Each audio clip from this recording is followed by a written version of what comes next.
Хаскот, живое оцепление.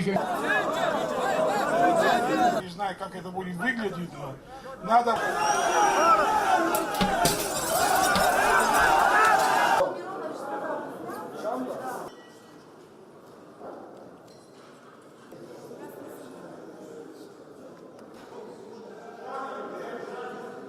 მე მეგულება აფხაზეთში ის ხალხი და ძალები, რომელიც ხედავენ ამაში საშიშროებას თვითონ აფხაზური ეთნოსისათვის, აფხაზეთის სათვისფრიანობაში. ეს არის ჩაკეტვა თავის ნაჭუჭში, ეს არის თვითიზოლაცია, ამიტომ თვითიზოლაცია არავისთვის კეთილის და ასე ვთქვათ მომგებიანი არ არის. აფხაზეთი თქო უფრო პატარა, რა თქმა უნდა, სარბიელი არის, მაგრამ ქართველების როგორც მტრის ხატის, ასე ვთქვათ, ასეთი გაფეტიშება და დასახვა ჩვეულებრივი მოვლენა არის ბოსთვის. ჩვენ პროცესებზე იქ გავლენას ვერ ვახდენთ.